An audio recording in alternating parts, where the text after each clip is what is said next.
Hello international students, and welcome to our online visa application workshop. My name is Susanna Baragib and I am an international student advisor at the University of Exeter. In this video, part 3 of our workshop, we will explain which documents you need to submit with your Tier 4 application. The UK Border Agency's documentation rules are very strict, so you need to make sure you pay close attention.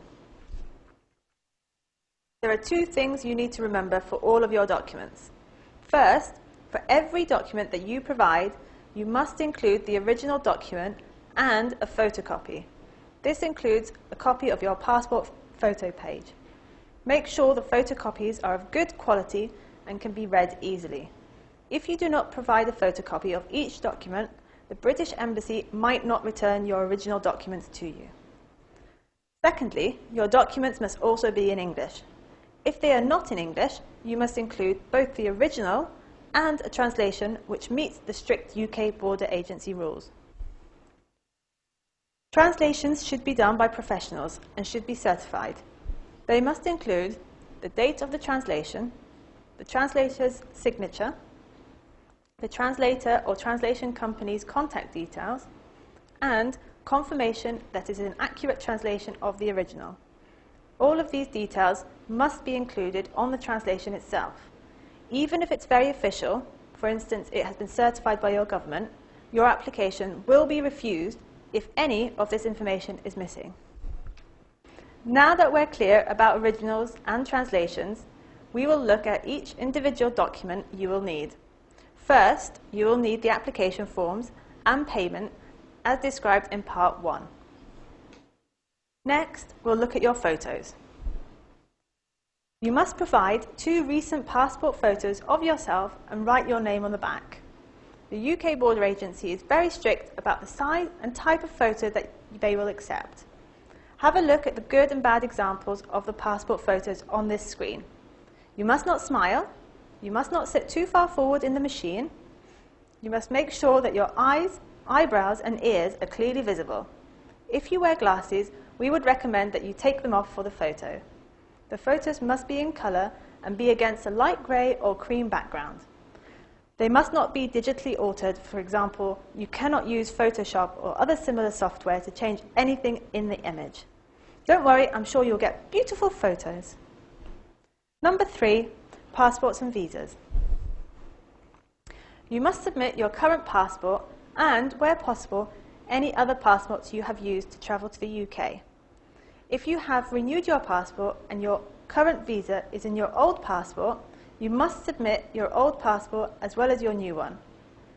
If your current visa is on a biometric residence permit or an ID card, you need to submit this with your application as well.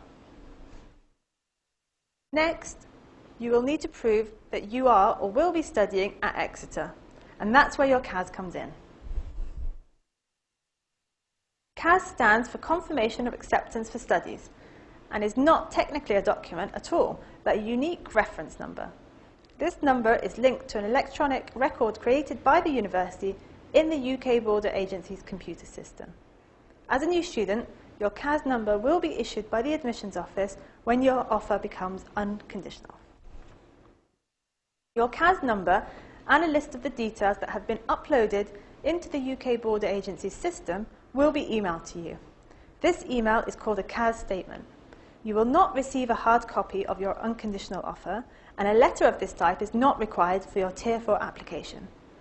All you will need to do is write the CAS number on your application form, and the UK Border Agency staff will be able to view your CAS record in their computer system. Make sure that you check the details listed in your CAS statement very carefully. If anything is wrong, it needs to be updated by the university before you apply for your visa. Although you do not need to send it with your application, you will want to print your CAS statement and refer to it while you are completing your form and gathering your documents.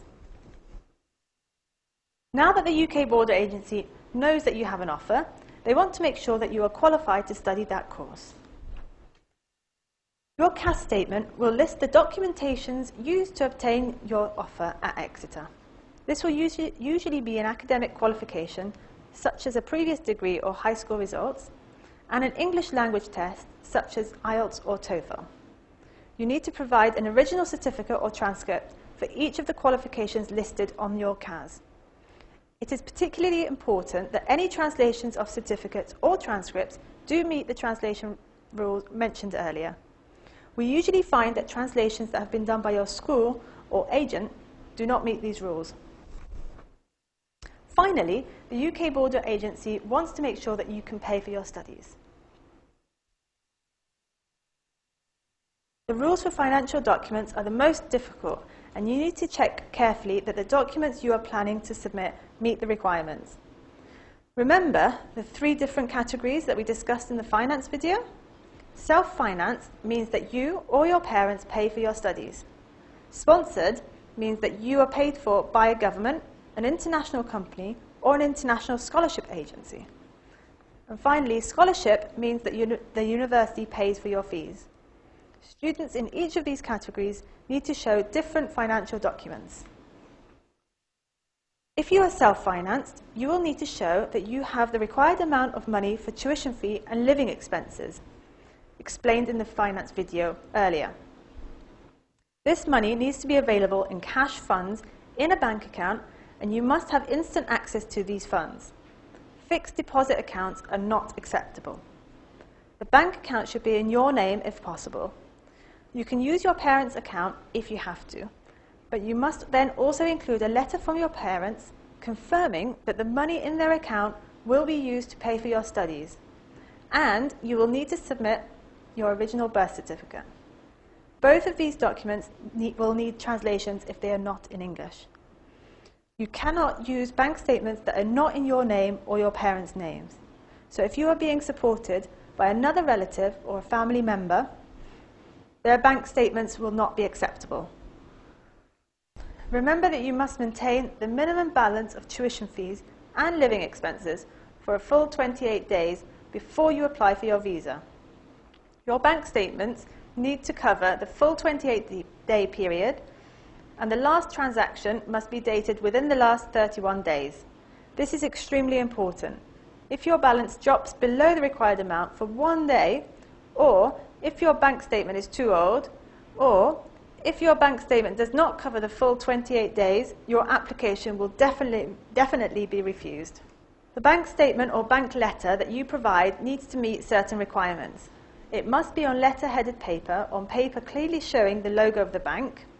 It must also include your name or your parents' names, if you're using your parents' bank statement, the bank account numbers, the date the statement was issued, and the amount of money available. The best type of bank statement is the kind that your bank sends you in the post. If it is not possible to obtain a postal statement, a certified printout may be acceptable. In this case, the statement still needs to meet all the requirements listed on the screen. Make sure that it is on letter-headed paper or logo paper, and if at all possible, each page of the statement should be stamped by the bank. If you are not using a UK bank account, double-check that your bank statement meets all the rules listed here, and remember that it needs to be no more than 1 month old. If it matches these requirements, it should be fine. If you are a sponsored student, you will need an official letter from your sponsor confirming the details of your sponsorship. Remember that you can only be sponsored by a government, international company, or international scholarship agency. If your sponsor does not fit into any of these categories, then you are considered to be a self-financed student and need to follow those rules. Your sponsor letter needs to state that you are fully covered for all your tuition fees and living expenses. It does not need to say specific amounts, but it is helpful if it does. If you are receiving less than the required amount, that is, all tuition fees and at least £800 per month for living expenses, then you will need to make up the remainder in your bank account like a self-financed student. The letter should also say how long they are sponsoring you for. It needs to be on official letter-headed paper with an official stamp. Make sure that the letter is no more than 6 months old. If it is, you will need to get a new one from your sponsor before you can apply for a visa. If you're receiving funding from the university, you can show proof of this in one of 2 ways. It may already be included in your CAS, or it may be possible to add these details to your CAS record. If not, you will need to obtain an official letter from your department confirming the details of your scholarship. In particular, how much money you will receive for tuition fees and living expenses. There are a few other documents that some, but not all students will require.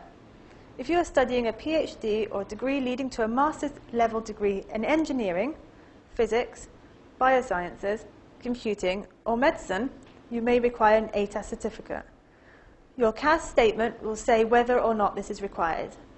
If it is, you will need to complete a free online form about your research for the Foreign and Commonwealth Office. You will then need to wait up to 4 weeks for their approval. More information about ATAS is available on our website. If you are a resident of certain countries and you plan to come to the UK for longer than 6 months, you must obtain a certificate confirming that you are free from tuberculosis, or TB, before you apply for a visa. For a full list of countries, check out the bottom of this Home Office webpage. So, to recap, you will need VAF 9 application form, which, if completed online, may include a covering sheet with a barcode, Appendix 8 paper form, 2 passport-size photos, your current and expired passports, if you have them, as well as your biometric residence permit, if your visa was issued on a card. You will need your CAS statement, although you don't need to send it, transcripts or certificates for any qualifications listed on your CAS, and bank statements or a sponsor letter or scholarship letter to prove your finances. You may also require an ATAS certificate and a TB certificate. This list of documents isn't completely comprehensive. There will always be some students who need to supply other documents.